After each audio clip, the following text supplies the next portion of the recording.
I'm pleased and happy to receive all of you today. Such an honor that our School of Architecture, Planning and Design to be part of the Science Week of UM6P that is actually organized every year. Such a pleasure. I sent you an email and a reminder, and I'm pleased that the room is full. That means you're coming, yet your vacation, your holidays, and you're coming to attend such a workshop. That means you are very interested in the topic. As my colleagues here in the round table, they will decipher, dismantle this term complexity related to our architectural perception, conception, and practice. And therefore, I would like to thank Fuad Al-Arwi, who initiated this whole Science Week. And the idea behind, we had it in our school, but now it's generalized. We cannot educate, train architects, engineers, doctors, MDs, without having the cultural, the artistic, and of course, all the soft elements that normally we don't get them in classical curricula.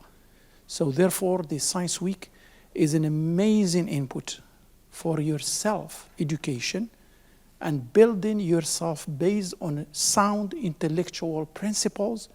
And of course, theory here does not mean to theorize for nothing, but actually to add to your curriculum as architects the human factor and how it needs to be mastered through philosophy, through sociology, anthropology.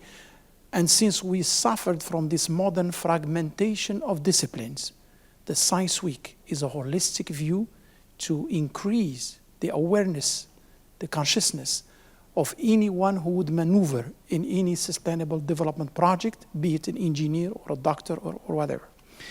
So, I know that my dear colleague Tariq, he will handle Venturi.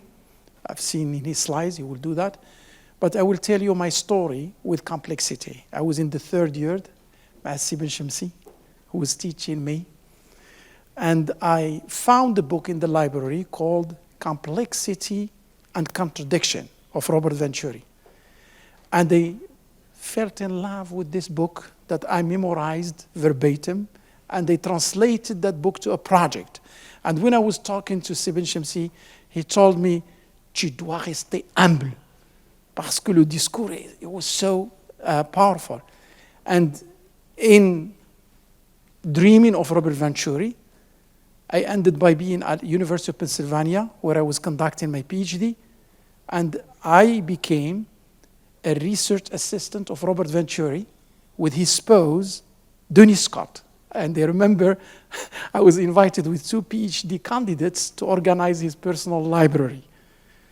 Such a pleasure to see this gentleman who deciphered what it means complexity in architecture. And trust me, complexity, not only complexity, but also simplicity.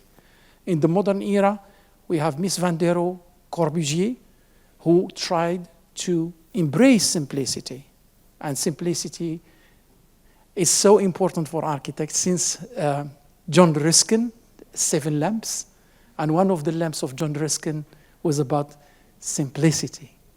And if you are looking for simplicity, that means something complex in front of you that needs to be simplified. And simplifying the process of complexity does not mean simplification, does not mean banal. It's all about dismantling complex systems in architectural production that would lead to efficient systems that would answer the human need.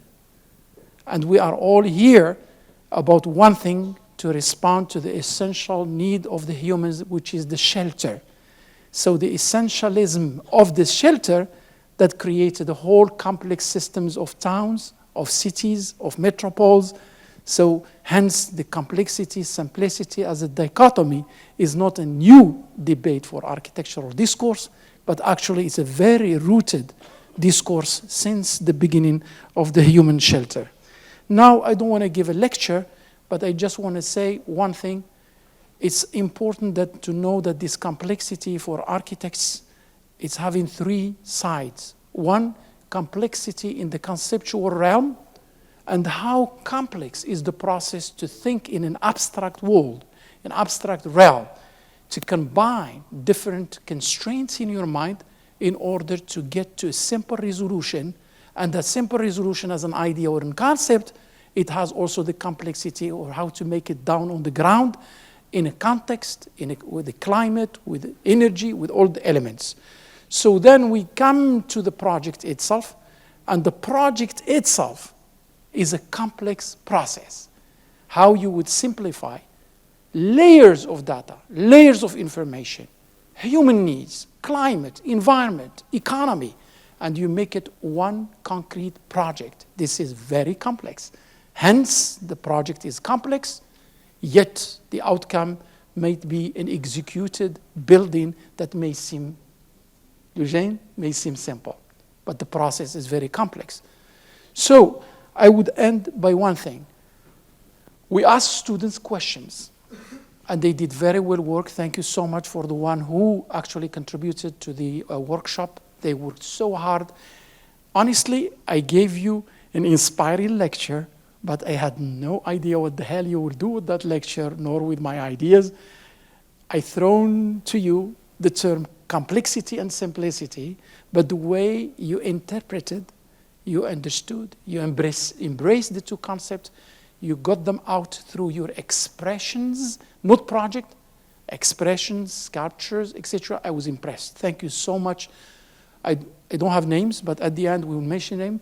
I would like to thank the ones who supervised the workshop, Si Omar Saadoun, Dr. Saadoun, who is an artist, but he's beyond artistic expression. You know that architecture is not about just arts, and our school is actually moving just from the Beaux-Arts. It's needed, but we are actually pushing architecture to science, technology, and engineering. And Saadoun and Si Shafiq, two artists who embraced our vision, and they are dealing with us on the creativity, design, and of course, in the realm of construction. Si Hamid Jouar, Tabarakallah Alik, an architect who is also part of the VR/AR, and Rizlan as well, who actually was in the VR/AR with one exercise. I don't want to be long, so one last sentence. What were the questions that we ask our students? How you define complexity and simplicity in architecture? Question 2, how this complexity and simplicity would be a tool to understand architectural project?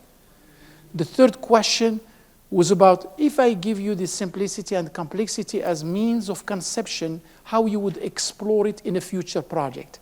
Because complexity not only residing in the existing project or existing buildings, but we try always to understand the existing project prospect, the coming project.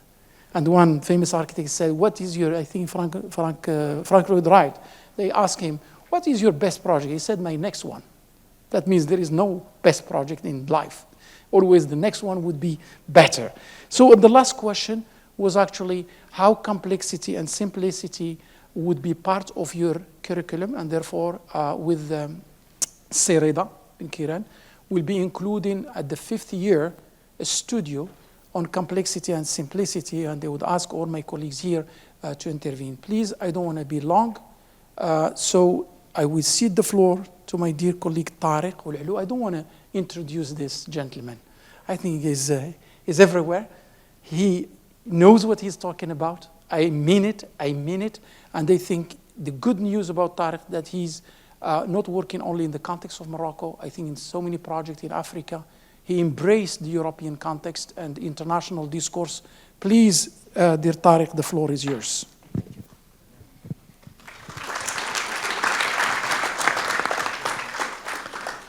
Bonjour à tous. Ok, bonjour à tous. Bon, j'ai la tâche ingrate de poser quelques pistes pour notre conversation. Je vais essayer de faire ça en une petite dizaine de minutes. Je ne sais pas si on peut ouvrir le slideshow. Ok. Bon, en attendant que ça ouvre, j'ai pris très au sérieux la conversation que j'ai eue avec Fouad El-Haroui quand il a eu la gentillesse de me demander de réfléchir à quelle était la place de l'architecture dans cette pensée de la complexité. Bon, déjà, les architectes dans une école polytechnique, on est un peu les cousins débiles de la famille. Les gens nous écoutent pas vraiment. Eux, c'est des vrais scientifiques. Ils ont la méthode. Nous, on n'a pas effectivement une pensée scientifique. On a une pensée savante. Ça veut dire que c'est une pensée qui se pose sur un socle constitué de connaissances transmissibles, sur lesquelles on peut produire une réflexion, mais qui s'oppose presque à une pensée scientifique.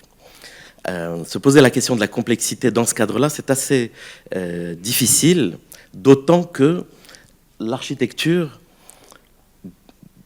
de fait, est un art incarné.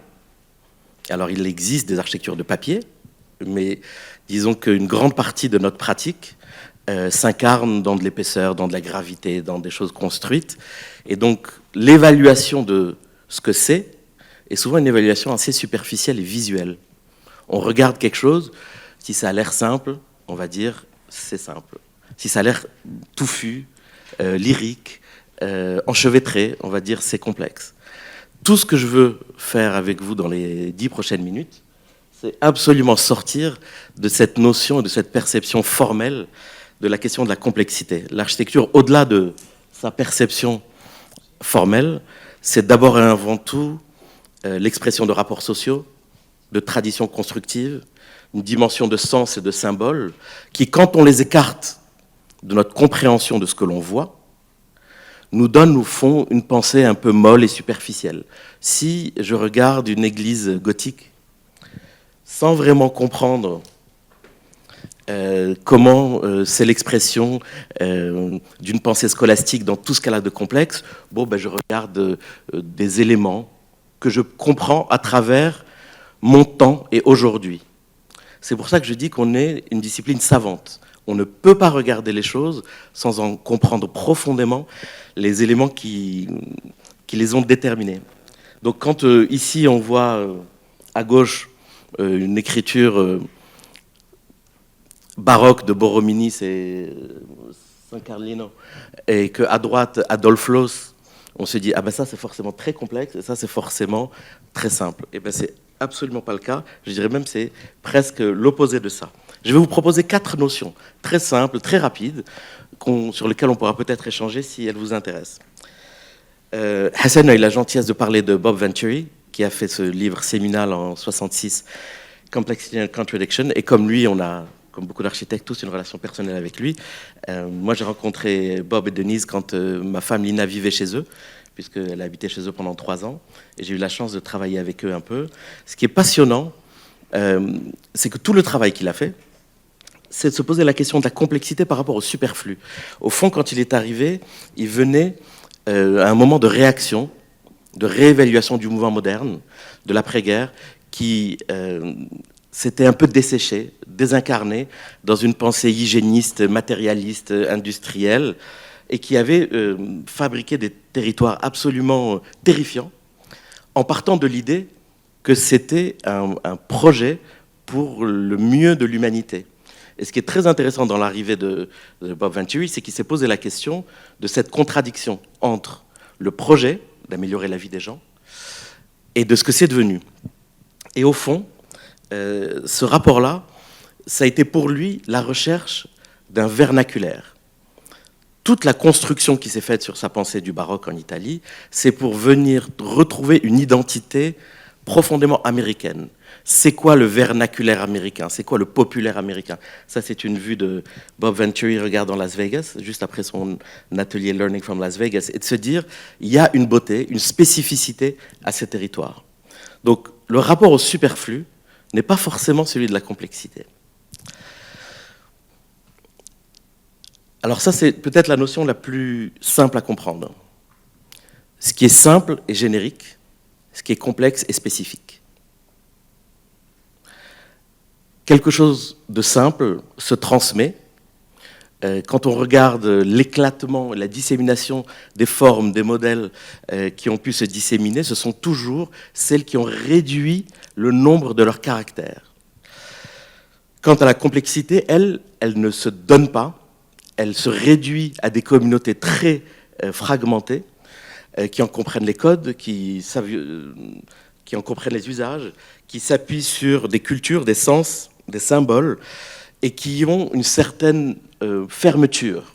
Ce ne sont pas des modèles qui se transposent facilement.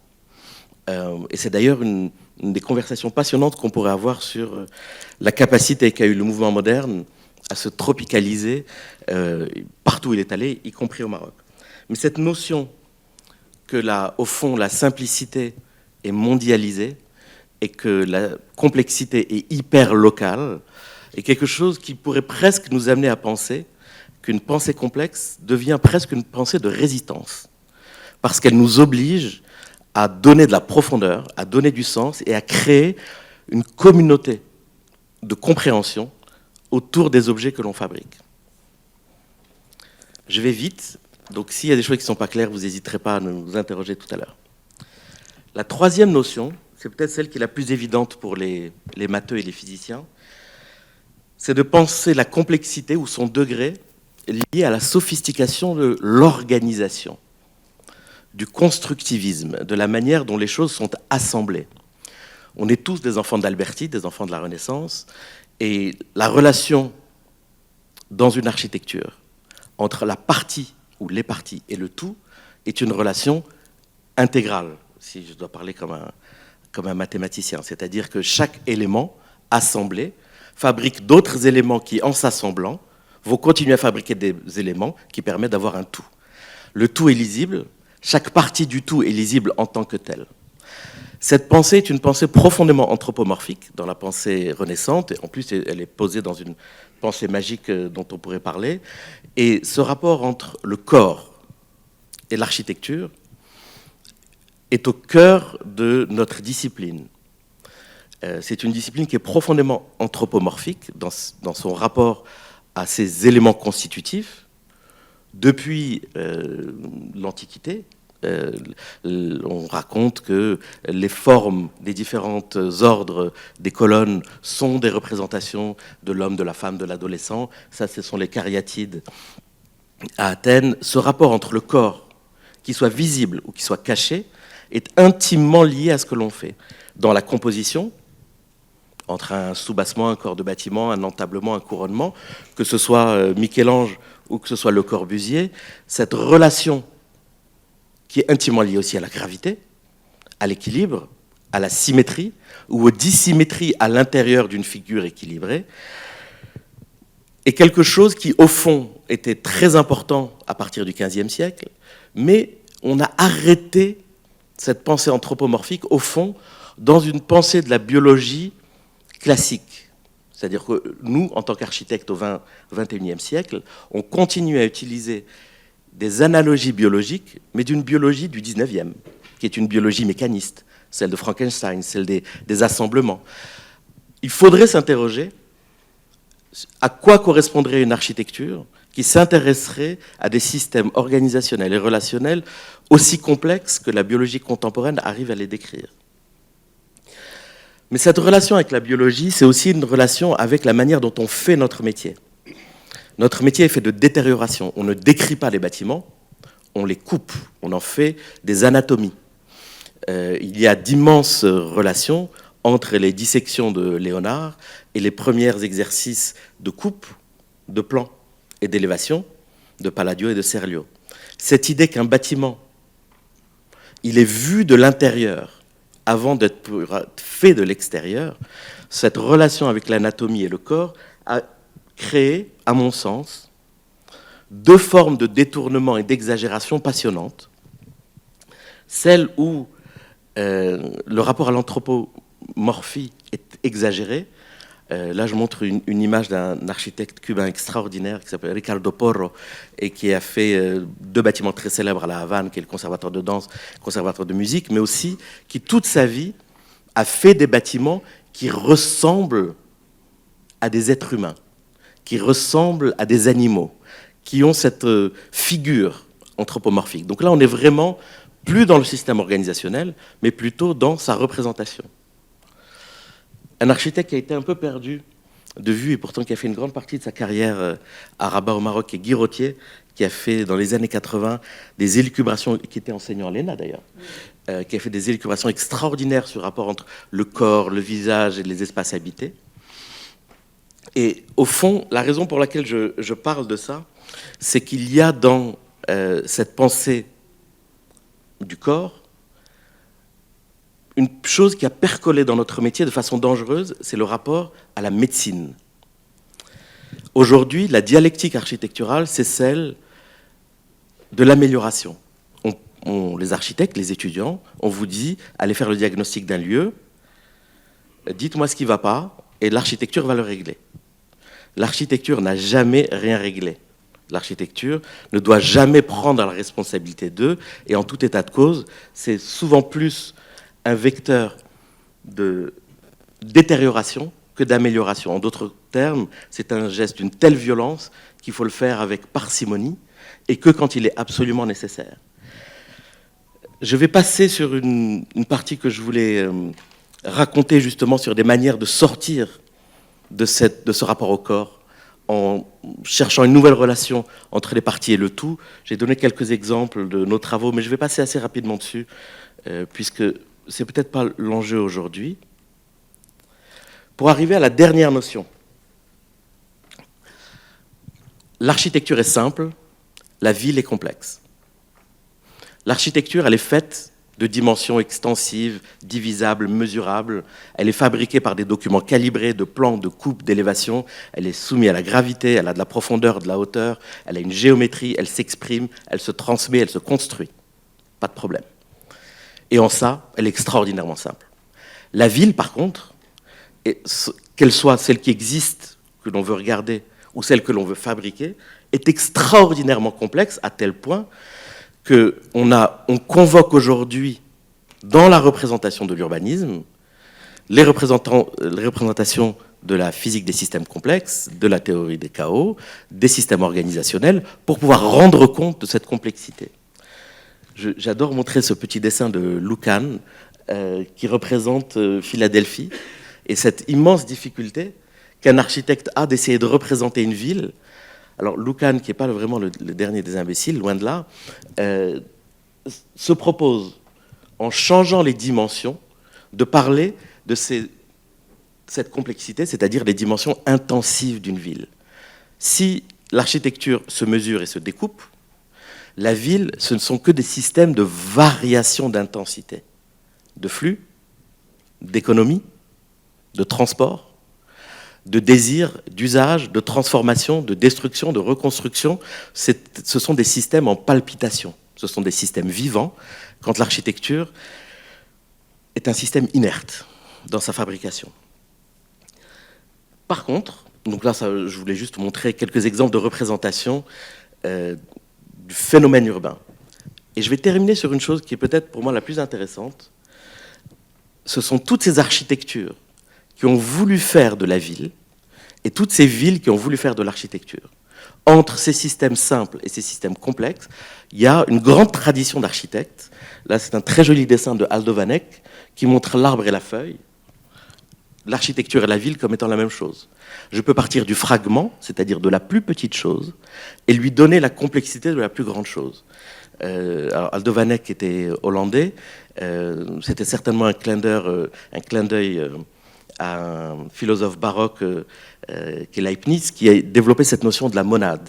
La monade, c'est une toute petite partie du monde, mais qui est le monde en tant que tel et dans sa totalité. Cette notion que le fragment, en tant que tel, peut porter la complexité du tout, est une porte extraordinaire pour les maîtres d'œuvre que nous sommes, d'essayer d'effacer cette relation entre les propriétés extensives et les propriétés intensives. Quelques expériences marocaines que l'on aime, Nid d'abeille, je suis obligé de montrer ça, Carrière centrale, où la pensée du logement, celle de l'habitat adapté, c'est de fabriquer une ville verticale, une ville faite de maisons à patio, qui s'accrochent dans un seul immeuble, avec une beauté extraordinaire, non pas d'une simplicité, mais d'une abstraction sublime. Mais dans cette pensée de la ville, la réaction qui est pour moi encore plus belle que le projet, c'est la manière dont les habitants l'utilisent.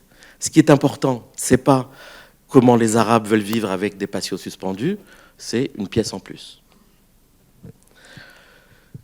Toujours dans cette notion que l'on peut amener la complexité des variations intensives dans la forme architecturale, on est dans des échelles qui commencent à se mélanger. Celle d'un campus, par exemple, ici, c'est un très bon exemple, là où vous êtes, on est dans de la pure architecture qui refuse toutes les autres propriétés de ces interstices. Quand on est chez Bofill, là, c'est exactement l'inverse. Ce sont les héritiers de Latbat, Candilis, Woods, pour l'Université libre de Berlin, où l'idée, c'est de refabriquer un bâtiment qui soit uniquement une série de systèmes. L'exercice complètement inverse, c'est la ville qui est une pensée complexe, qui devient tout d'un coup un objet d'une extraordinaire mesure et calibrée. C'est toute la tradition des villes idéales. Ces villes idéales parlent d'énormément de choses, au-delà de celles qui sont construites ou pas construites. Elles parlent du rapport au prince, du rapport à la géométrie, du rapport au pouvoir. Ce sont des exercices mentaux qui ont permis de développer des notions qu'il ne faut absolument pas rejeter, puisque cette dimension spéculative, elle est au cœur de la pensée architecturale, jusqu'aux explorations des années 70 de Archigram, jusqu'à celles qu'on s'autorise à faire nous-mêmes. Donc, sur ces 4 notions, je termine dans cette zone grise où on peut s'approprier la complexité des territoires urbains dans la pensée architecturale et vice-versa. Merci.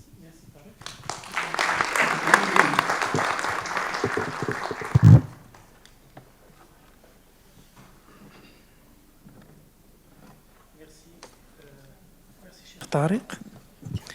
Vraiment une intervention qui nous a beaucoup inspiré. Donc, quand vous voyez le génie de ces Tariq, ce n'est pas une lecture historique, mais plutôt une lecture transversale pour démontrer cette simplicité et complexité.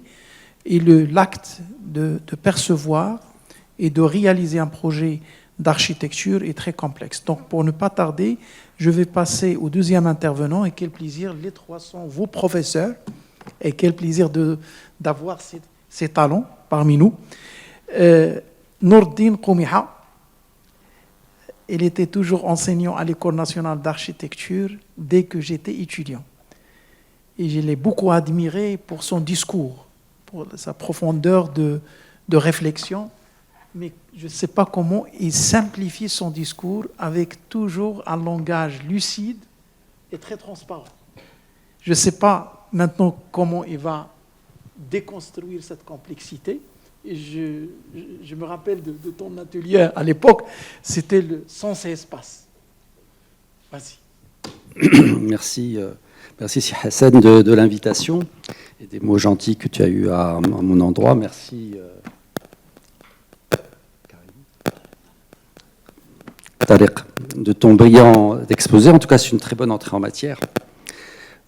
Simplicité, complexité, bon, c'est vrai que ce sont des mots contenants. On peut y mettre un petit peu ce qu'on veut. Ce qui est complexe,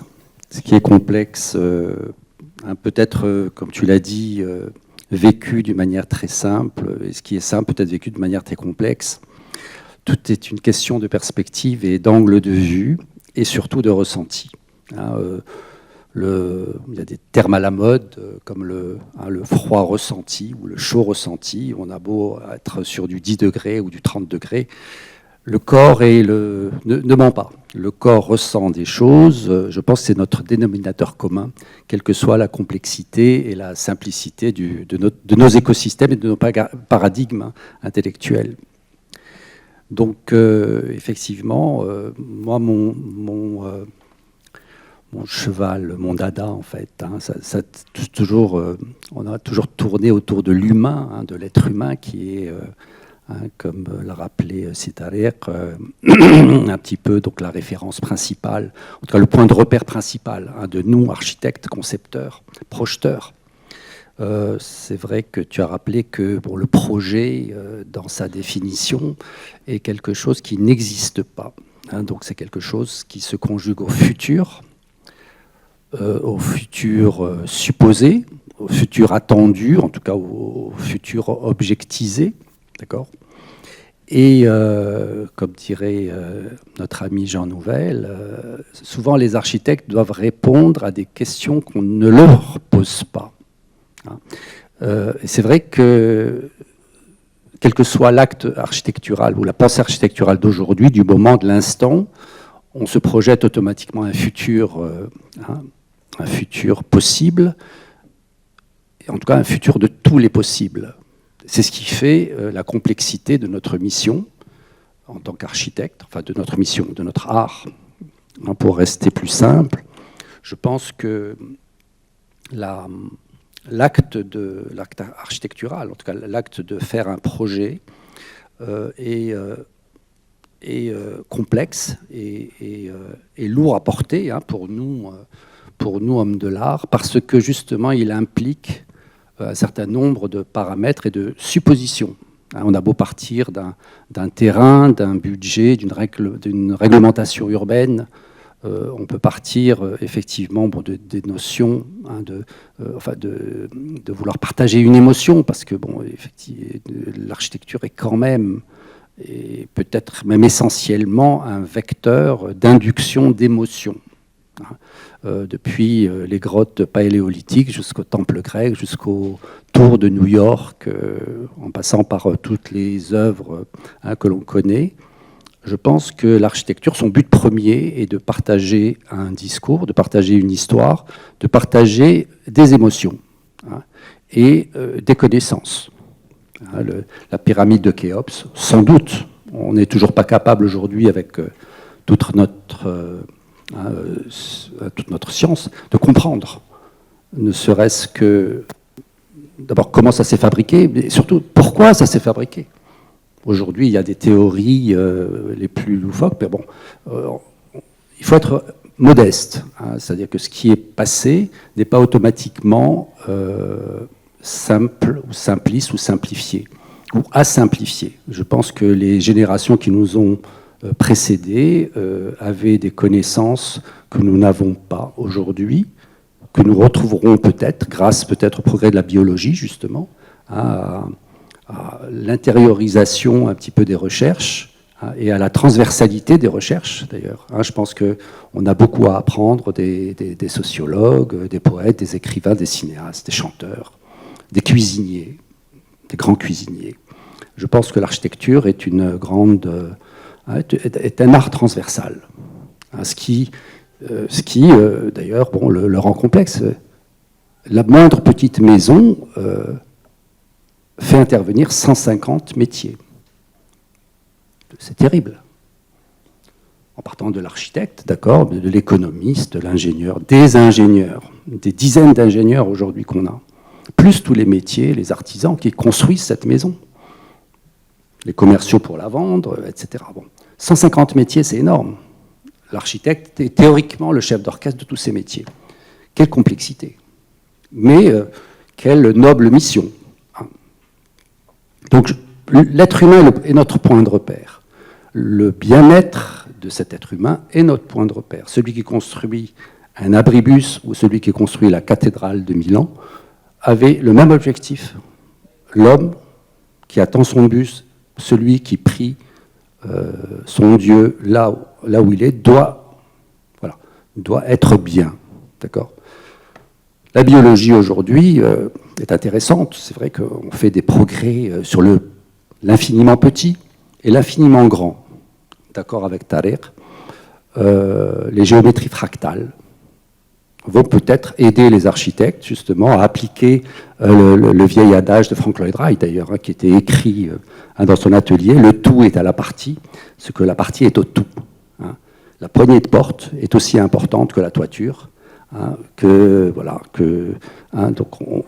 on fait partie d'un tout et ce tout finalement nous représente. Donc c'est de la philosophie sans doute, mais je pense que c'est beaucoup plus aujourd'hui de la science. Et les architectes devraient pouvoir s'imprégner de tout ça. Donc moi on peut donner comme exemple effectivement 2 personnes qui sont peut-être je peux avoir une lecture simple de leur œuvre. Frank Lloyd Wright, qui a été un des architectes qui a le plus construit au monde, que j'ai bien connu, dont j'ai bien connu l'œuvre pour l'avoir visité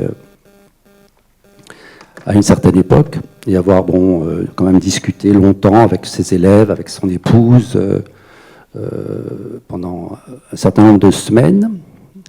Et un autre architecte qui... alors, Frank Lloyd Wright, est-ce que son architecture est une architecture simple? Moi, je dis, oui, c'est une architecture de la simplification, mais qui est basée essentiellement sur l'ergonomie. Hein, c'est de l'architecture sur mesure, faite à la mesure de son habitant. C'est la coquille de l'escargot. Rien de superflu, rien ne dépasse, d'accord?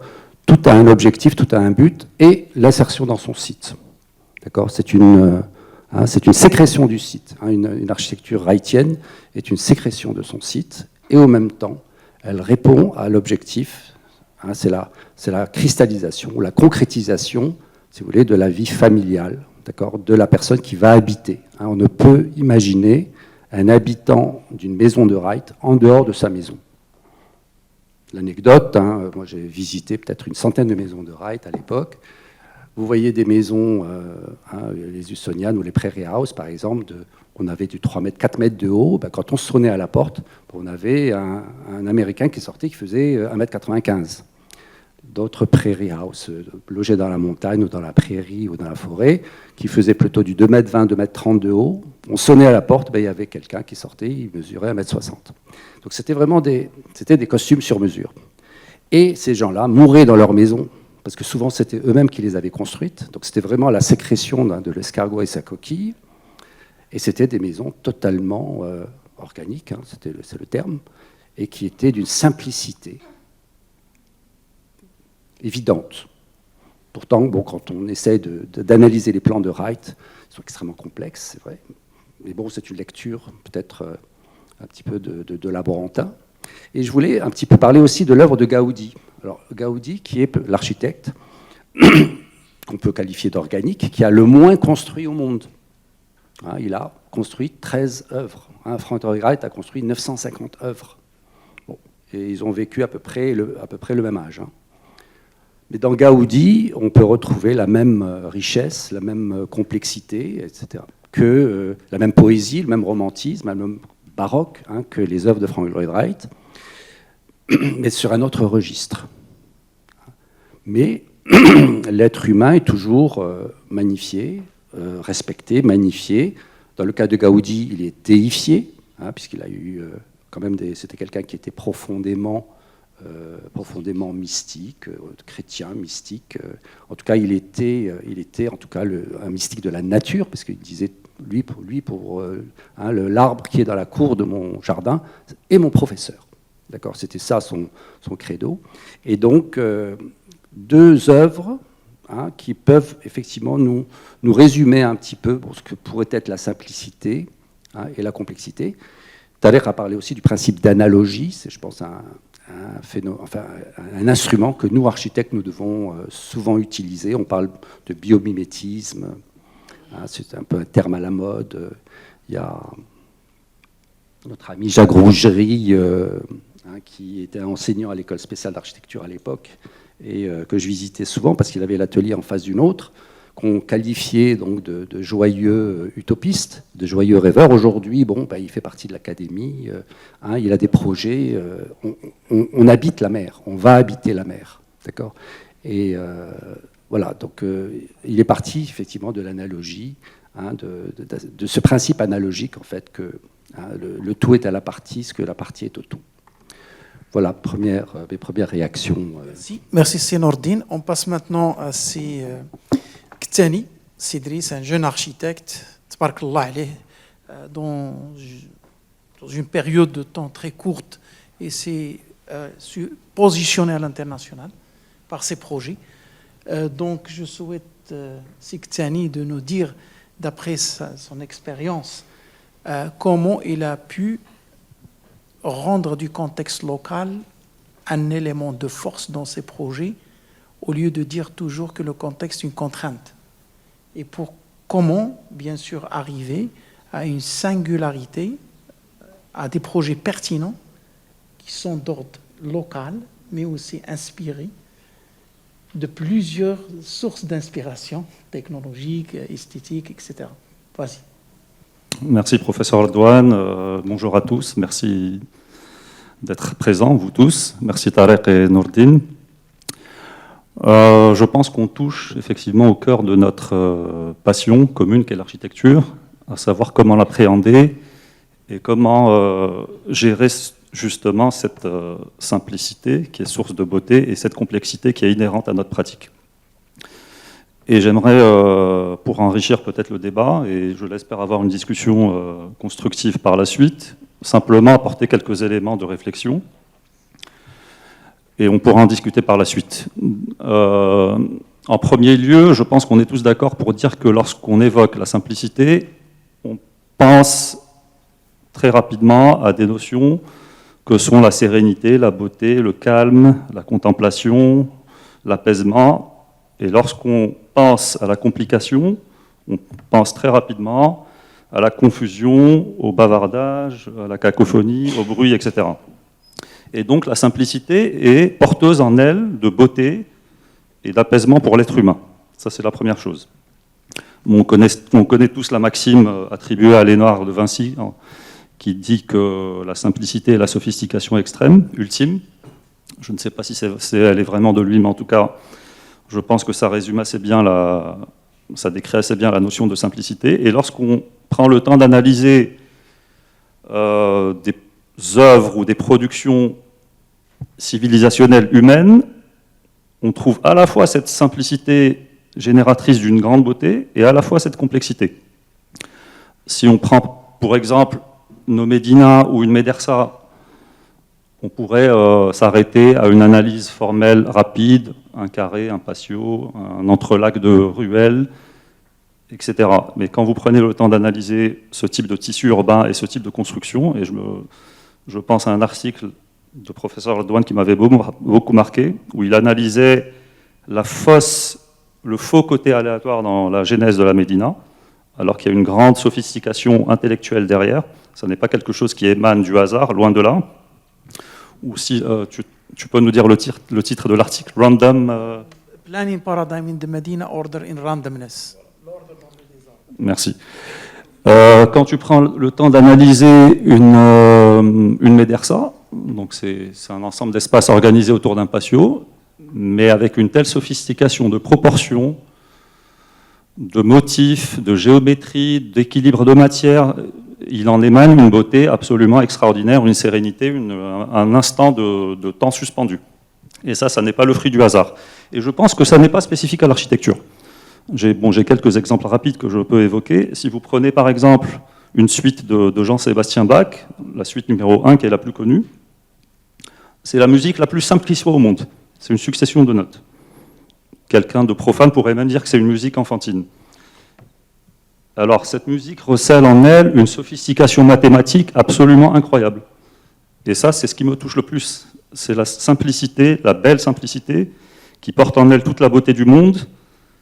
Et en arrière-plan, vous avez une grande complexité, et vous avez le mystère de la vie finalement, le mystère de la vie, le mystère de la nature, et voilà, d'une sorte de charge émotionnelle.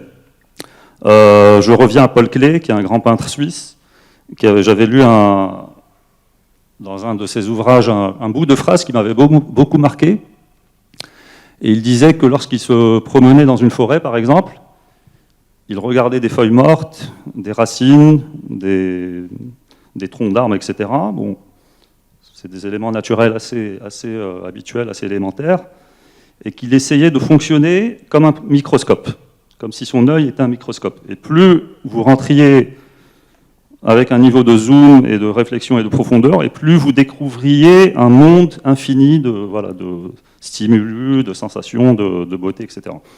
Et donc tout ça pour dire que la beauté, la simplicité, la sophistication, je pense, est inhérente à la complexité. Mais une complexité qui n'est pas la complication. C'est très différent. Une complexité qui est la richesse et la profondeur. Alors, en architecture, évidemment, on est confronté à ces notions. Je pense que, comme l'a dit Tarek, Robert Venturi a soulevé de bonnes questions, parce que la modernité, quand bien même elle a eu de nobles intentions, mais elle est devenue dogmatique, froide, sèche, impersonnelle, et finalement elle a été plus ou moins rejetée par le grand public. Et vous avez même aujourd'hui des articles qui vous disent pourquoi les gens détestent les bâtiments modernes. Bon, c'est un peu caricatural, mais ça montre quand même le malaise par rapport à la modernité. Alors, les réponses apportées par le postmodernisme sont, à mon avis, et peut-être qu'on en conviendra, n'étaient pas à la hauteur, à mon avis, ou en tout cas, c'était peut-être une transition nécessaire. Mais effectivement, la modernité a oublié des notions très importantes que sont la culture, le psyché des peuples, le mystère, le mythe, la symbolique, etc. Et un des premiers à avoir compris ça, c'est peut-être Louis Kahn, qui a introduit une notion un peu spirituelle dans son œuvre, à travers des éléments très, très contenus que sont la géométrie, la lumière, la structure, etc. Et c'est ce qu'on c'est ce qu'on essaye de faire en toute modestie, à notre échelle au Maroc, c'est de comprendre qu'on a un contexte extraordinaire, qui est celui de notre pays millénaire, alhamdoulilah, avec un patrimoine incroyable. Et de ce patrimoine, on peut extraire énormément d'idées, énormément de concepts et très profonds. Mais il ne s'agit pas évidemment de les reproduire littéralement, il faut les mettre au goût du jour, il faut écrémer, il faut choisir ce qu'il y a à préserver. Et je pense qu'en s'inspirant de cette histoire millénaire, on peut répondre aux défis actuels. Il ne faut pas les prendre comme une difficulté, mais il faut les prendre comme une opportunité, une palette à outils, pour parler de manière un peu simple, qui peut nous permettre de répondre aux défis actuels, et Dieu sait s'il y en a. Durabilité, perte de sens, quête de sens aussi, perte de repères. On voit tous qu'on est un peu dans une société un peu égarée. On le voit même, il suffit de lire ou de rentrer sur Internet. Et ce patrimoine, avec une lecture fine, une compréhension fine, en le mettant au goût du jour et évidemment en ne se reposant pas sur ses lauriers, mais en ayant de l'imagination, de la créativité, eh ben on peut proposer une architecture moderne, contemporaine, qui répond de la manière la plus juste aux défis de notre pays et de notre époque. Et lorsqu'on trouve une bonne idée, généralement, on dit toujours « Ah, c'était simple ». Donc on est conscient que la simplicité, c'est une manière d'arriver à une réponse juste. C'est la justesse de la réponse. C'est une forme de simplicité, finalement. Mais Dieu sait ce que ça recèle comme complexité. Voilà. Merci Sidris, vraiment merci. Merci c'est Tariq, c'est Nourdine, c'est Sidris. Seulement, puisque Fouad Maana, je me rappelle, Fouad Laroui, la première rencontre qu'on avait, il me disait on a la thématique de la complexité. Mais je dis mais voilà, on est chez nous. Et c'est Fouad, je vis seulement avec bien sûr notre audience d'étudiants. De vous dire que cette simplicité et complexité dans l'histoire théorique critique de l'architecture, elle est essentielle pour savoir où on est, comme Cédric l'a dit. Et j'ai beaucoup apprécié Tariq lorsqu'il a touché cette question. Moi, parfois, je suis un peu réticent pour utiliser le mot vernaculaire, comme le tiers-mondisme. Donc oui. Donc le modernisme, lorsqu'on a perdu le sens, les modernistes, ils ont essayé d'aller vers chercher le sens de l'Amazonie, Lévi-Strauss. D'accord ? Donc le modernisme, c'est quoi ? C'est le résultat du néoclassicisme. Le néoclassicisme était autour de la complexité. Il était trop complexe. Donc on a essayé de le simplifier, mais on a tombé dans le simplisme. D'accord ? Et maintenant, on cherche le contexte dans le modernisme. Donc, de toute manière, donc je ne vais pas tarder. Donc, ce que je vous suggère, on passe à Pablo. Pablo, c'est notre collègue. Donc, c'est un profil, comme vous allez l'entendre, très intéressant. He's an executive director of World Monument Fund in Spain, Pablo Longoria. Has managed the restoration of the Salon Rico Hall in Medina al-Zahra, various projects in Alhambra with World Monument Fund, received 2019 the Europa Nostra Award and the Conservation Studies production of the virtual reality experience at the Garma Cave in Cantabria, named by Forbes one of the 50 best virtual reality experiences of 2019, among other projects. Pablo holds a master degree in architecture and urban planning, as well as urban planning law, and is a specialist in cultural heritage conservation. And the list is long. I don't want Pablo, though you are my dearest friend, I would cut down. I just say Pablo has worked as a heritage specialist in Spain, Oman, Turkestan, Republic of Kazakhstan, and Tashkent, the Republic of Uzbekistan, etc. So Pablo, without further ado, it will give us a dimension. Tariq actually mentioned the question of the fragment, the historic fabric, the historic monument, the historic complex, and how we would understand and dismantle the monument. So Pablo, please go ahead, and you will say what is the complexity in the complex of Alhambra. The floor is yours.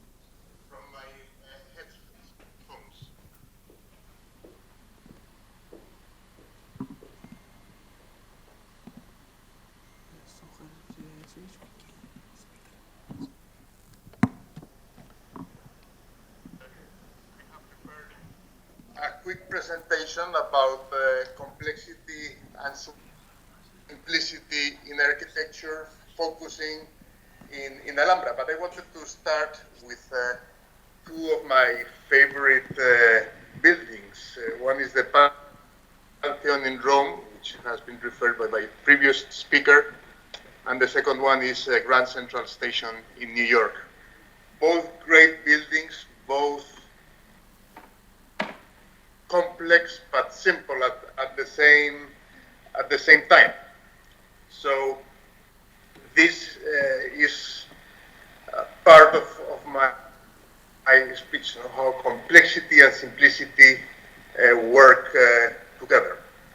So since the very beginning of our civilization, we have created space in accordance to our needs as humans. Sometimes these needs were physical, and you needed shelters, and sometimes they were spiritual. And this is one of the projects we are working on. This is the cave of Altamira in the north of Spain.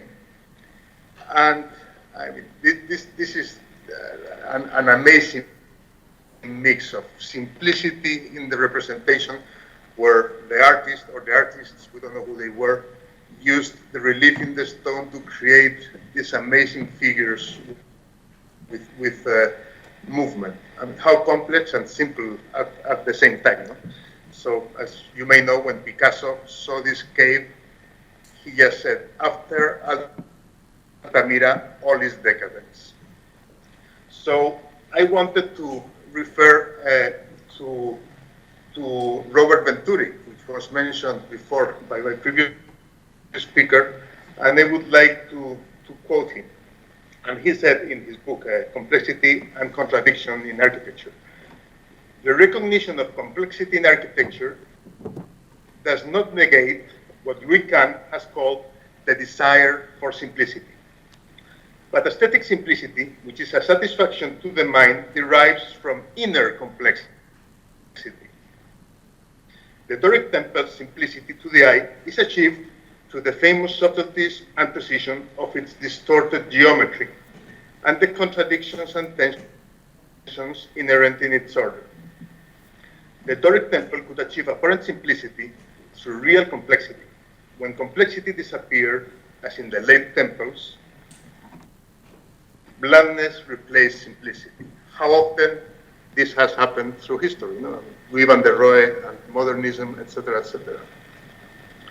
So I bring very quickly this picture about vernacular architecture to refer to the importance of tradition and the complexity embedded in tradition.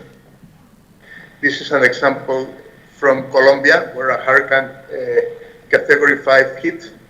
Only the oldest buildings remained because they knew how to build. They had the tradition and they kept on it. They knew how buildings would stand strong winds. And finally, I get to Alhambra. Alhambra is an amazing medieval complex which has adapted through time. You can see here the view from the historic city into the palatial city, and you can see its adaptations. You can see a church on the left. You can see the Renaissance palace of Charles V right behind the Tower of Comares, the stronghold of which I will be speaking in a while. This complex was built in the 14th century, and it has stood in use since then, with its orchards, with its palaces. Now it's an amazing place to visit. The Alhambra, the throne hall, which I will be talking about, was built in remembrance of Medina Zara. Medina Zara was this palace, which is iconic for Spain, built in the 10th century by Abderrahman III. So with this in mind, King Sultan Yusuf I decided to build the Comares Tower. The Comares Tower used a pre-existing tower, and the placing was very important. They placed the throne hall right in front of the city. And this is the tallest building. Simple in appearance, but we will see how complex it is overall. This is the courtyard of Arrayanes. This is the entrance to the throne hall. The entrance is very simple. It has all the typological elements of Islamic architecture. It has the green element. It has the water where the building reflects. And in the front, you have the throne hall. And this appearance, which is simple and very lightful, contrasts with the interior, which was dim and extremely complex. So you see the entrance to the throne hall for a normal visitor. The king would be sitting right in front in the central niche, where the legend says he would have the city on the back, and he could hear everything that was spoken in the city. Again, symbolism was so important for this construction. The building inside is a perfect cuba. Its dimensions are 11.2 by 11.2 by 15. So it, as they told me, it resembles the dimensions of the Kaaba in Mecca.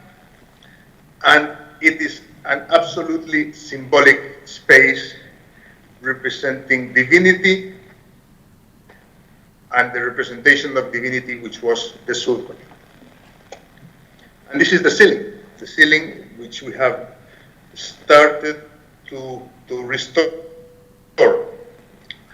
And the ceiling represents the seven heavens, the eighth heaven, paradise, being the central element. Here you can see how the different stars represent the different heavens. And here you see the amazing wood art. Wood, which was, this was the perfect combination of old Christian knowledge from the knowledge in constructing in wood came from the Christians from the peninsula, with all this amazing mathematical and complex symbolism. This is an idea of how it looked in the beginning with the original colors. And this is the representation of the diagonals representing the four rivers pillars of the paradise, as well as the roots of the tree of life. So here you see both representations.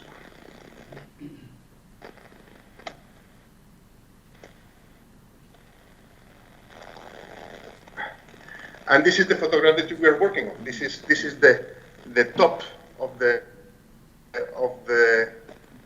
ceiling, the central cupola, which represents heaven. And you can see, I mean, it is right now it is not restored yet. It is full of spider webs, but you see the beauty of the colors and the details. Remember, this element is 20 meters above ground, so these details can only be seen by God. This is perfection and complexity to the maximum element. This is meant to be seen by God. And this, of course, represents the power of the Sultan Yusuf I on Granada. And this brings me to the tiles. The tiles, the alicatado, as we call it in Spain, which is an Arab word, no, from alacat. I think you call it like this, and this is the typical wainscot in the Tower of Comares. It's simple and at the same time extremely complex in its design. And from here, I move to a different project. This is a case from Egypt. We're working in the restoration of a mausoleum at Taqiyat of Ibrahim al-Bushani, where tiles were replaced, were put back on the mausoleum in a very erratic way. But a very erratic way which reminded me of Antonio Gaudí, who has been referred for before, and with whom we have been working for years. Antonio Gaudí believed that color was life, and he wanted all the outside of his buildings to be colorful. So he used debris, common debris to cover the surface of his buildings in a very erratic but beautiful way. So is this complex or is this simple? I don't know. It is harmonious and it is beautiful. I mean, once again, as it happened with Comares, complexity and simplicity come according to the needs in different levels, but both are necessary. This is one more example of a different building by Gaudí. And this is back to Alhambra, the restoration of one of the halls near Comares, which brings us to what we do, the restoration, the bringing the integrity and authenticity of historic buildings back to life.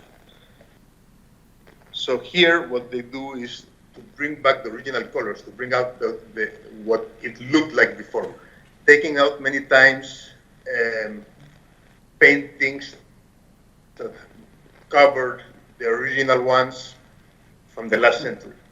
And the result is magnificent, because the original building had a harmony that had been lost. So this, which is my last slide, is the oratory of Partal. It was a private chapel for the Sultan to pray, which we restored over the last 5 years, taking out the new paintings, recovering whatever is left of the original polychromy, and the result has been fantastic, because this is a small space, very simple in its form, but very complex in its meaning. So as you look to the mihrab, you have on one side the gardens of Alhambra, and the windows overlooking it. At the other side, through a window, you can see the valleys of Granada. And in the walls, you see amazing poetry and significance that have been recovered and are now displayed. So I had a short time, and I think I have covered my presentation about simplicity and Thank you. complexity in this beautiful Thank you, space Pablo. of Alhambra. Thank you very much. Thank you so much. Thank you. On passe à, comme on ne peut pas voir tous les étudiants présentés, on a une vidéo comme une intervention des étudiants dans ce panneau. Donc c'est leur contribution avec nous.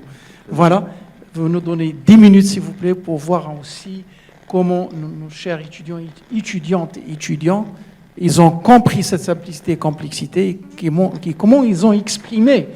Ah d'accord. لا d'accord. inclinez شوية l'écran. D'accord.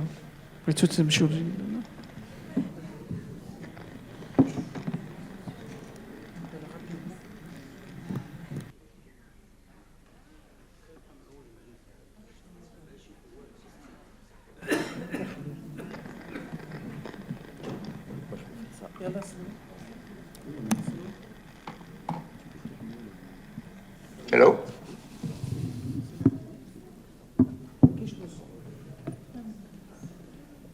Le son.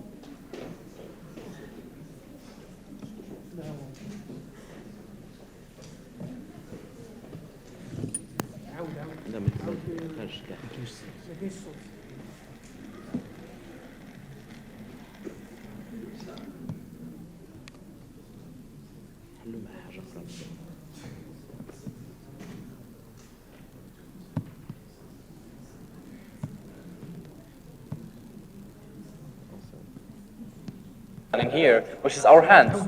We use and see our hands every day, so we perceive them as being simple, but in fact, they're one of the most complex.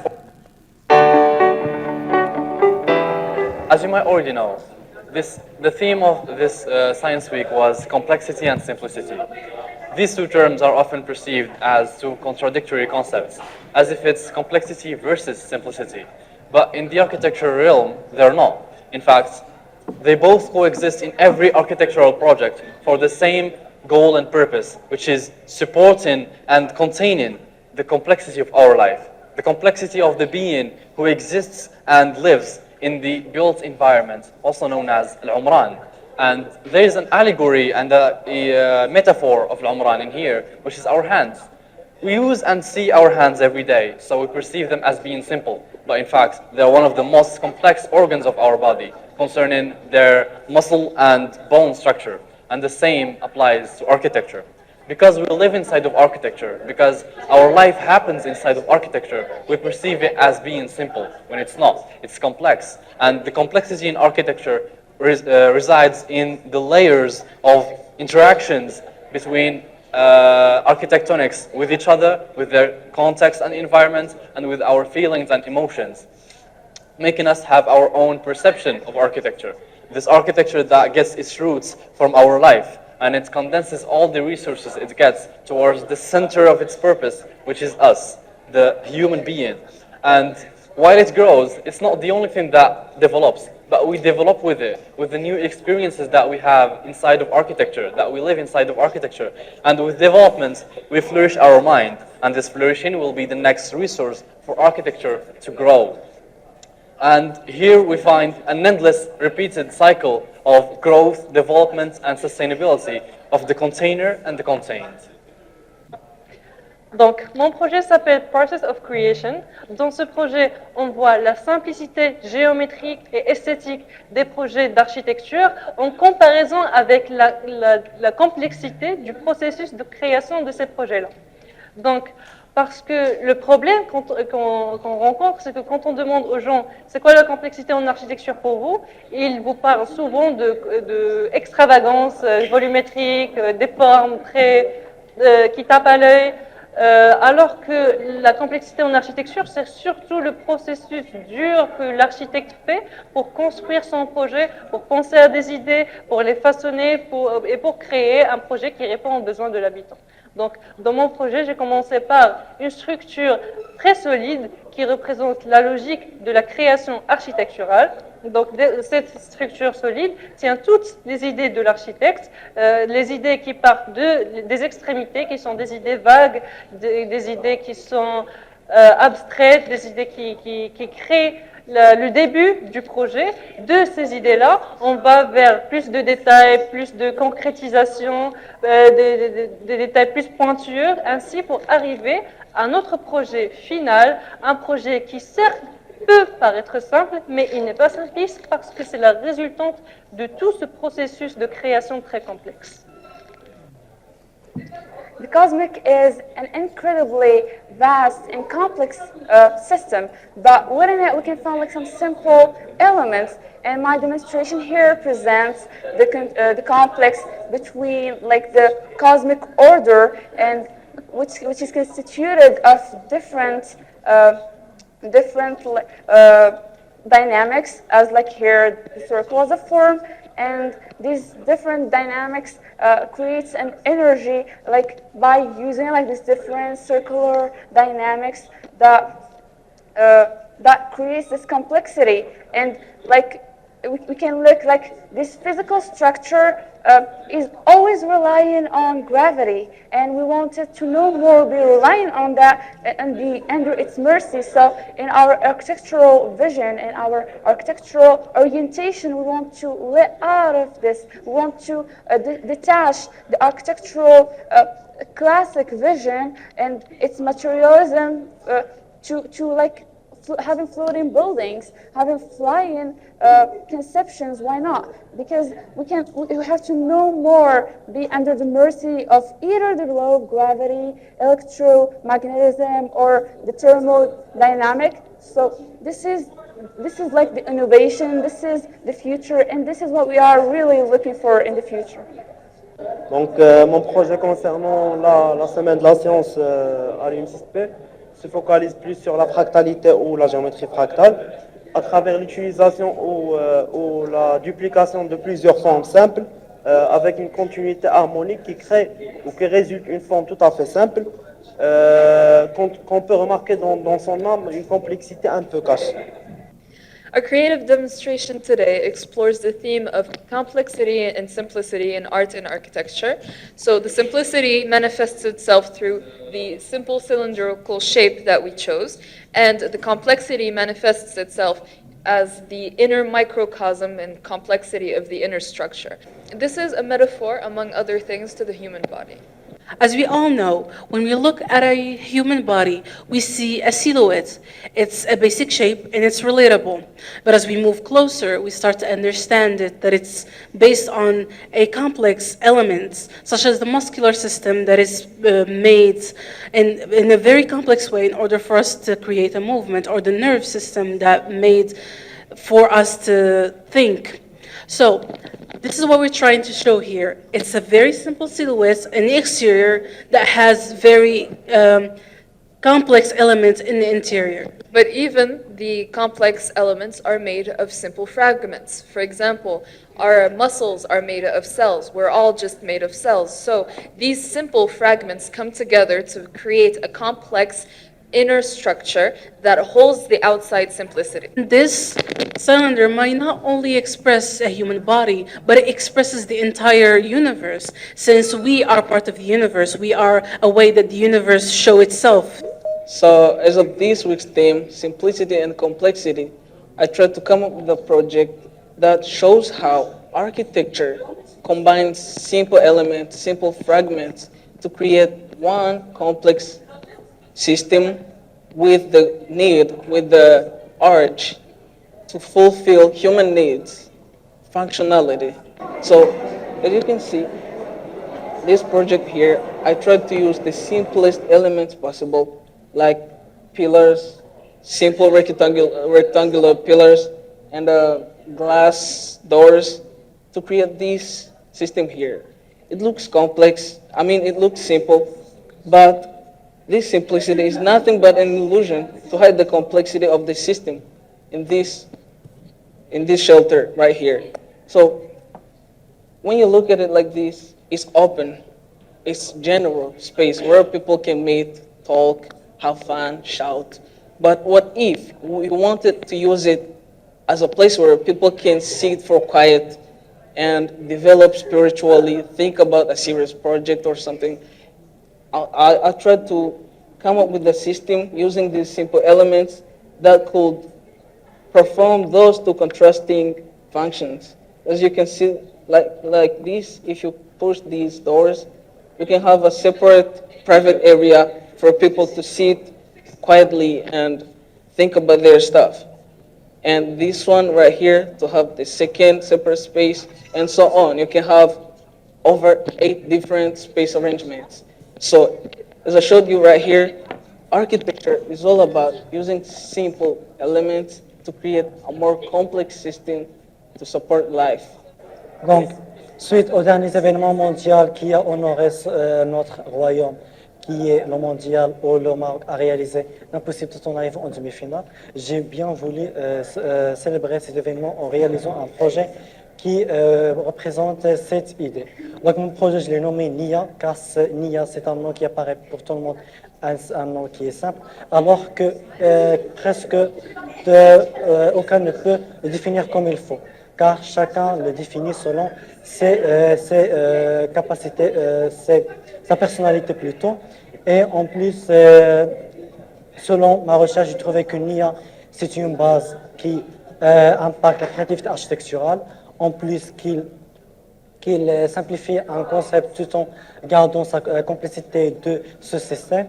En plus que le NIA, c'est aussi un élément dont le design, c'est aussi la simplification du process, mais avec une élimination de tout élément de nuisance, afin de se concentrer sur la déconstruction de la complexité pour y arriver finalement aux objectifs soulignés. Et c'est le cas de mon projet qui est sous forme sphérique, car je trouve que la sphère, elle représente la métaphore du football. En plus que ça, j'ai aussi opté pour la forme du sphère, car je trouve qu'elle est une forme qui est complexe, car sa réalisation avec perfection, elle est presque de l'impossible. Et j'ai simplifié ce concept de la sphère tout en partant du 2D qui est sous forme du disque et du demi-disque que j'ai combiné afin de faire monter finalement cette maquette qui est sous forme, qui garde l'idée de la sphère, mais sous une autre forme qui est sous forme des différentes couches qui sont superposées et de divers. Our project is based on a simple yet complex idea of using two basic shapes, a square and a circle, in order to create an original model that has a circular hole in the center of the square. So in our project, we try to represent the 5 parameters of architecture: materials, structure, colors, scale, and human elements in an abstract way. And all these elements are working together to give us a complexity and a complex and a holistic architectural rule that all turn around the human. So the idea behind our design is to create a sense of complexity, a sense of progression and discovery as you interact with the model.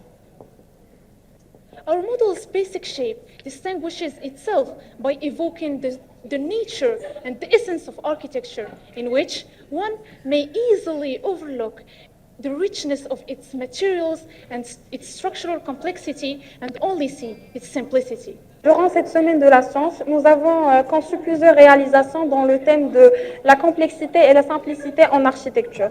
L'architecture est une quête d'harmonie, des rythmes et des proportions. Et durant cette recherche d'harmonisation, il y a plusieurs processus qui sont simples et d'autres qui sont beaucoup plus complexes, qui s'intègrent entre eux. Pour concrétiser tout cela, j'ai opté pour la virtual reality qui va en fait nous faire vivre l'expérience et nous émerger dans ce projet-là. nous émergeons dans le désert du Sahara marocain, un désert qui est vide, et nous créons donc une conception architecturale sous forme d'étoile qui fait la liaison entre ce désert et son ciel étoilé. C'est une étoile qui fait partie de l'univers, un univers qui est assez complexe, qui va venir s'implanter dans ce désert qui est vide et plutôt simple. Ce qui fait que cette conception architecturale sous forme d'étoile va être beaucoup plus simple en fait, parce qu'elle réside dans un contexte qui lui aussi est simple. Où les êtres vivants, l'eau, les plantes constituent et composent un écosystème qui est vivant et créent un rythme de forme et un rythme d'architecture pour aboutir à une architecture vide. Merci. Donc maintenant, on va ouvrir bien sûr la discussion et c'est votre rôle maintenant parce que c'est Nordine, c'est Tariq, c'est Idriss, ils ont ouvert le débat et on doit interagir avec nos étudiants et nos invités. Voilà, donc un volontaire. Si Fouad est étudiant, peut-être. Oui, bien sûr, si Fouad. Parce que tu as un éternel apprenant. Merci, parce que je dois partir pour l'inauguration de la chaire de complexité. Je vais vous dire un mot pour illustrer ce qui se passe quand un non-architecte se mêle d'architecture. La catastrophe qui arrive à ce moment-là. Donc, quand j'ai choisi le thème complexité, c'est un thème qui doit être partagé par tous les départements. Donc, je suis allé voir Si Hassan et je suis allé voir mon ami Tariq. Et je leur ai dit, je leur ai proposé, mais c'est très simple, n'étant pas architecte, c'est très simple, vous allez faire un truc genre du baroque au Bauhaus, de la complexité au simple, tu vois. Alors, Si Hassan et Tariq sont tous les deux très bien élevés et très polis, mais ils ont des formes différentes d'être bien élevés et d'être polis. Alors, quand j'ai dit à Si Hassan, du baroque au Bauhaus, de la complexité à la simplicité, Si Hassan m'a dit, mais mon cher ami, tu as raison, tu as parfaitement raison. Et il a commencé à parler dans un discours de plus en plus riche. Et au bout de 20 minutes, j'ai compris que j'avais totalement tort, en fait. Et quand je suis allé voir Tariq à Paris, et je lui ai dit la même chose, Bauhaus, il m'a dit, tu te trompes totalement. Ce sont deux formes différentes d'être bien élevé.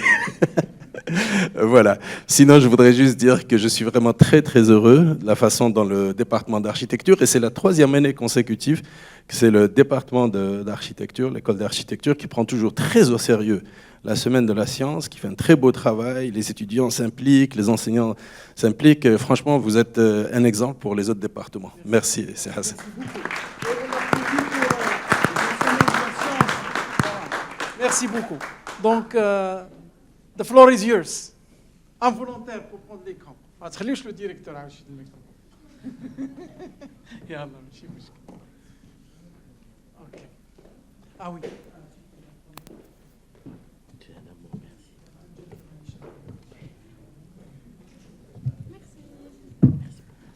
Bon, salut tout le monde, je suis Wia Mouten, une étudiante en première année. J'ai pris la parole juste pour vous remercier, monsieur, pour être là, pour vous remercier pour vos speeches qui étaient tellement intéressants. J'ai appris tellement de choses. Après, je voudrais bien remercier mes collègues qui ont fait un travail qui a honoré la SAP+D.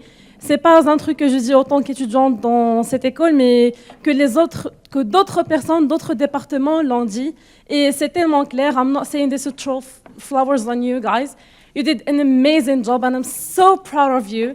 Et je vous encourage à faire à fournir plus d'efforts et à faire d'autres travaux plutôt, parce que c'était vraiment un amazing job. Vraiment, congratulations guys. Vous avez fait énormément de sacrifices.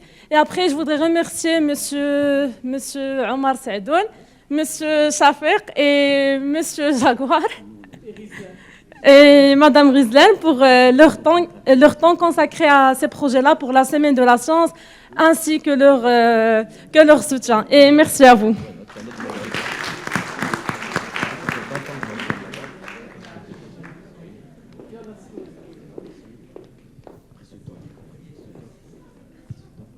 Alors, bonjour à vous. Tout d'abord, je vous remercie pour vos discours stimulants. Pardon. Je vous remercie pour vos discours stimulants. Alors, c'était vraiment intéressant de vous entendre. Et j'espère pouvoir continuer la réflexion après le discours. Donc, pour moi, j'ai une question concernant vos discours. Premièrement, quand vous avez parlé de la complexité et sa relation avec la biologie, je ne vois pas directement le lien entre la biologie et l'architecture, même si, en général, on peut lier les systèmes, puisque la biologie, elle a des systèmes qui servent à un certain but. En architecture, on voit peut-être la même chose, mais concrètement, est-ce que vous pouvez me donner une relation un petit peu plus claire? Merci.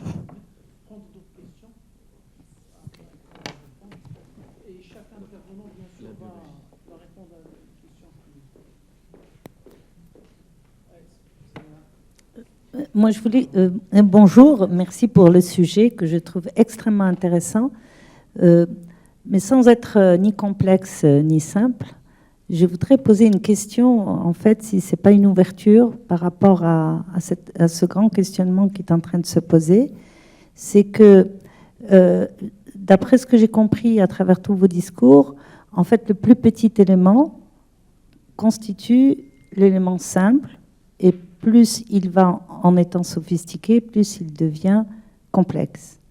Ma question, c'est est-ce que ça ne serait pas intéressant de réfléchir sur un autre sujet qui est peut-être permet de raisonner par rapport à la complexité, c'est de quelle manière le rural investit l'espace en utilisant les éléments qu'il a sur place et donc en étant dans un minimum de gestes, dans un minimum de dépenses et dans un minimum de réflexion, puisqu'il est dans une forme de bon sens, et de quelle manière plus on est dans l'urbain et plus on est sophistiqué, et ce que tu viens de dire, Nordine, 150 intervenants dans un chantier, est-ce que nous ne sommes pas justement dans une complexité qui est liée à la simplicité du bon sens et la complexité de la sophistication liée à l'importation des éléments?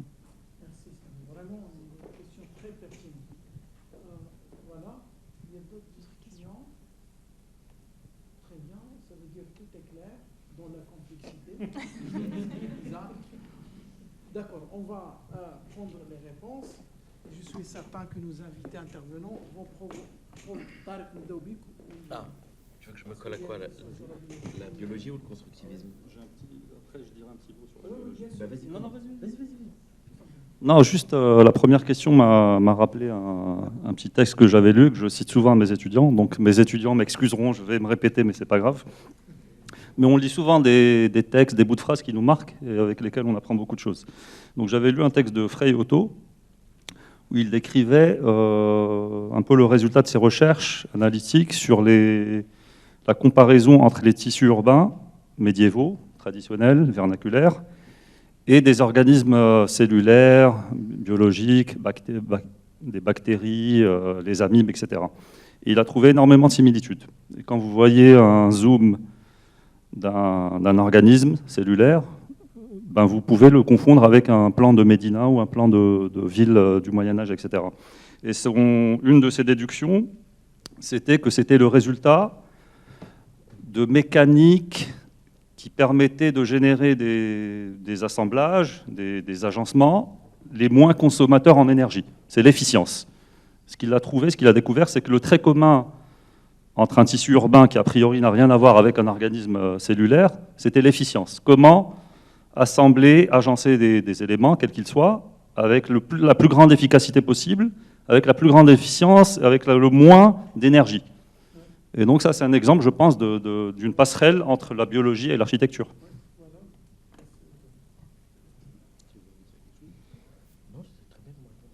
Biologie. Biologie, oui, j'ai envie de rajouter, on a tous lu la Métamorphose des plantes de Goethe, livre important, à mon avis, à lire par tous les architectes. Et oui, justement, il décrit le phénomène de la vie végétale sous forme de la répétition d'un même logo. Hein, c'est-à-dire que, quelle que soit la plante, à partir de la graine, quand vous regardez une graine au microscope, c'est un arbre en devenir. Quand vous regardez une feuille, d'ailleurs, bon, j'ai repris ton petit dessin tout à l'heure, hein, de l'arbre ascendant et de la feuille descendante. Mais en fait, c'est Goethe. Voilà, c'est un tronc et des branches, et on peut retrouver cette analogie, bon, bien sûr, dans les vaisseaux sanguins de l'être humain, ou dans une coupe transversale d'un cerveau humain. Voilà, au niveau analogique, je pense que la biologie est une source d'inspiration et une source de confirmation, une source de vérification pour nous architectes de notre inspiration. Alors, biologie, la question de mademoiselle est intéressante. Voilà, personnellement, moi je considère que l'architecte se doit de provoquer du bien-être à ses habitants, à ses usagers. Comment provoquer du bien-être si ce n'est par l'intermédiaire des sens de cette personne? D'accord? Donc nous sommes des êtres synesthésiques, hein, nous sommes tous conscients que nous avons nos 5 sens ou nos 7 sens. Je pense que nos enfants vont développer d'autres sens que ceux que nous avons, mais encore pendant très longtemps, nous avons un patrimoine commun, qui est notre dénominateur commun, qui sont nos 5 sens. D'accord? Et ces 5 sens sont tous issus de notre biologie. Hein, les yeux, les oreilles, le goût, le toucher, etc. Tant que l'être humain est fait d'os, de muscles, de nerfs et de veines, je pense que nous réagirons toujours de la même manière à l'espace qui nous entoure. Donc nous sommes des êtres biologiques. Notre architecture, si elle s'inspire de notre biologie, ben, on aura moins de chances, moins de chances de se tromper ou plus de chances de dessiner et de créer la vérité. Bon, certains prenaient le temple de Salomon comme l'exemple parfait de l'architecture. Pourquoi? Parce qu'on considérait à l'époque que les proportions, le nombre d'or, enfin les harmonies entre les pleins, les vides, les hauteurs et les largeurs étaient directement déterminées par un chiffre divin. D'accord? Ce chiffre divin, aujourd'hui, de plus en plus, nous le retrouvons. Hein, quand vous coupez une tomate ou quand vous faites une coupe transversale d'une poire, ben vous retrouvez le nombre d'or, hein, tout bêtement. Hein, et de plus en plus, hein, quand on observe des atomes et plus petits que les atomes, ben, nous avons des mondes, des univers absolument extraordinaires qui, d'ailleurs, nous relativisent, mais dans lesquels nous pouvons trouver des sources d'inspiration.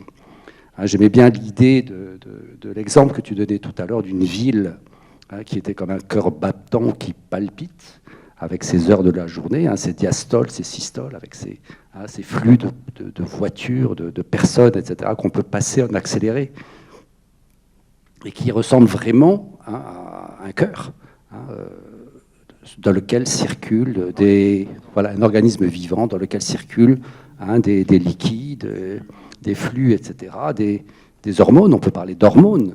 Aujourd'hui, on s'intéresse beaucoup aux hormones du bonheur, les fameuses mélatonines, etc.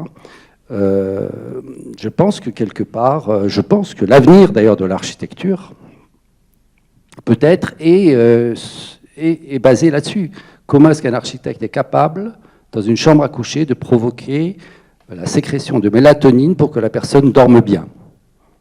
Ou en exagérant un peu, ne fasse pas de cauchemars, fasse que des rêves roses. Dans une salle de travail, comment développer, au contraire, la dopamine pour favoriser la concentration et la créativité? Pourquoi pas? Est-ce qu'une salle comme celle-là, voilà, on est dans une salle aujourd'hui, est-ce que c'est une salle qui a été conçue pour développer, je ne sais pas moi, de la convivialité ou de la concentration, etc. Développer tel type d'hormones et comment est-ce qu'on peut le mesurer? Moi, je dis, dans 15 ans, on aura à nos bracelets, à nos montres, un système qui pourra nous dire, voilà, votre taux de mélatonine, de dopamine, de cytocine, etc., et de temps. Voilà ce qu'il faut faire. Déplacez-vous pour avoir un peu plus de bien-être, entre guillemets, ou de bonheur, entre guillemets. Voilà. Donc c'est pour ça que j'y crois. Et le phénomène vibratoire, encore une fois, pour revenir à ton exemple de ville palpitante, nous sommes que des êtres en vibration. Nous sommes que des atomes en vibration. Et ce sont nos yeux, finalement, qui nous donnent l'illusion de ce qu'on est. Si aujourd'hui nous voyons la population humaine qui est de 8 milliards d'habitants, 8 milliards de cellules vivantes qui vibrent, qui s'entrechoquent, qui se croisent, qui se superposent, etc. Mais en fait, vu d'en haut, on est un grand champignon. Si vous rentrez dans un champignon, le plus petit qui soit, vous avez 8 milliards de cellules, vous avez 80 milliards de cellules, ou 80 000 milliards de cellules dans un champignon. Nous sommes 8 milliards de cellules dans une petite planète, nous sommes un petit champignon. On a l'impression d'être séparés, d'être distants, d'être différents, alors qu'en fait, on fait partie du même... Ces images qui circulent sur Instagram de ce grand banc d'oiseaux dans le ciel, en fait, qui se balance un petit peu au gré du vent, au gré d'une logique qui est propre aux oiseaux. On a l'impression d'une grande tâche, finalement, vue de loin, d'un seul organisme, alors qu'ils sont des milliers d'oiseaux. Je ne sais pas ce que je peux rajouter à ça, mais bon. C'est une question compliquée. C'est une question compliquée. J'aime beaucoup la phrase que Driss a de Frayoto pour une raison simple, c'est qu'elle revient sur cette notion que quand on parle de biologie, on parle de système relationnel, on parle d'entropie, et que du coup, toutes les analogies sont possibles précisément parce qu'on est dans des systèmes extraordinairement complexes. Donc la relation avec la biologie, elle est beaucoup plus avec les systèmes urbains. Ce dont je parlais tout à l'heure, c'est la relation au corps, qui est complètement différente du rapport à la biologie. La biologie, c'est une discipline constituée qui regarde le vivant. Le rapport au corps, c'est un élément constitutif de la pratique architecturale depuis la Renaissance, formulé et écrit en tant que tel. On parle d'un corps de bâtiment. Il est organisé comme tel. Donc c'est un rapport non pas d'analogie ou de métaphore, mais c'est une relation anthropomorphique, où on fait d'un bâtiment un corps. Ce n'est pas du tout la même chose que de considérer qu'il y a dans la science de la biologie énormément à apprendre sur des systèmes relationnels complexes qu'on peut utiliser pour comprendre les systèmes urbains. Donc, il faut vraiment différencier le corps de la biologie si on veut comprendre ça et se rendre compte que cette question du corps, elle est intimement liée à la manière dont notre métier s'est fabriqué, s'est transmis, s'est enseigné depuis 7 siècles. Peut-être pour sortir de cette contradiction, s'interroger sur la nécessité qu'on a aujourd'hui de repenser notre relation avec la nature. Depuis tout à l'heure, Nordine parle de mettre l'humain au centre de tout. Beaucoup des étudiants ont beaucoup parlé de ça, la main. Je crois qu'un des plus grands dangers de l'architecture, c'est précisément son humanisme. Une des seules pistes de sortie, c'est de déshumaniser notre architecture. À force de l'avoir surhumanisée, on en a fait l'élément dimensionnant pour tout le reste de la planète, avec tout le résultat mesurable que vous connaissez aujourd'hui. On se doit, nous, maintenant, de repenser une nouvelle relation, c'est-à-dire une qui n'est pas celle d'une rupture, d'une carapace, d'une protection, mais plus d'une membrane, d'une respiration, d'une négociation avec la nature. Et je dis ça en parlant de la manière dont moi j'approche ce métier. Quand j'imagine un bâtiment, au fond, l'humain, contrairement aux hormones dont tu parlais, pour moi, il est presque un peu secondaire. J'essaie de témoigner pour le vivant au sens large. Je m'interroge vraiment... quand est-ce que vous avez vu la dernière fois une cigogne faire son nid sur un bâtiment des années 80 ? Non, mais elles sont très bien au Palais Badière. Donc il faut se poser... Notre capacité à dialoguer avec ce qui est visible et pas visible, avec ce qui est vivant et pas vivant, est peut-être une des manières de sortir de cette contradiction entre des systèmes urbains complexes et vivants et une analogie au corps qui est peut-être un peu dépassée maintenant. Thank you, Tariq. I will contribute to the answer. I think your question was very innocent, but it's very deep. Nowadays we hear about bioweapons, biomimicking, biodigital. That means with the artificial intelligence in the future, biology becomes part of the system and not just a subject of analogy. Of course, architectural production through industrial machine, we lost, as Tariq pointed out, the living paradigm within the machine of the building, and we are trying now to bring back life to the cycle of the building. Hence, your question of biology is very critical. And they would just help. I'm not answering the question. There are different ways of mimicking, being inspired by biology. It can be at the formal level, at the functional level, at the structural level, but the most important one on the metabolic one, metabolism. Now, we're talking about resilience. Resilient buildings, resilient cities, resilient communities. What's this about? It's about boosting the immune system. Biology is a science, a discipline that deciphers the mechanism, the systems within the body and how they function to reach a holistic ensemble with a living core. And they think the future of architecture is all about sustaining biology as a system or integrated systems that would not lead to a tangible construct, but rather as a responsive architecture where the human will find all, but not only a functional order as in the modernist myth that was all about the myth of space and how we would divide that space to create spaces, which is ridiculous. And I think the future is all about this, not mimicking in the simplest way, but actually learning from deep metabolism of different living organisms, and architecture is always a source of inspiration for all. So we don't like to stay here the whole day. The subject is very inspiring. Thank you, Selma, because she asked a very pertinent question about the rural. In our school now we have a PhD on this, the new rural. Like we borrowed the term from the new urbanism. We said the new rural. And they think related to biology, now the rural can be a living laboratory for the future of architecture when cities, metropolization reached their zenith, and now there is a certain decline the way cities they function, and they think the return, and we're not the only one who did it. When Europe reached the neoclassicism and the whole extravagance of forms, they started looking for sense, and they think modernists, they were right. They were not wrong. The only way how modernism was interpreted afterwards, that was a problem, it was an irony. But actually the essence of modernism is going back to the term of the essential, primitiveness.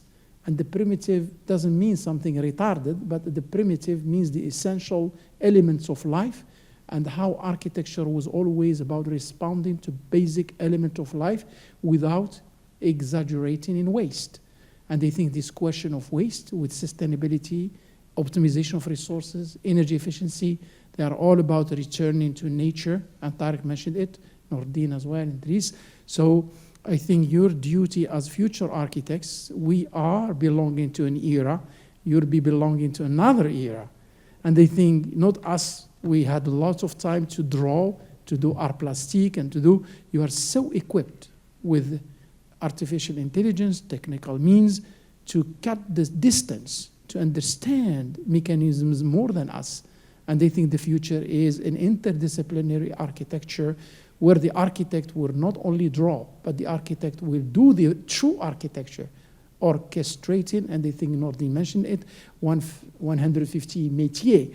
I think your role will not be only métier, but will all be orchestrating. I remember George Bush Jr., when he wanted to go to Iraq, he said, the architecture of the war. I like that. I said, wow, I'm an architect.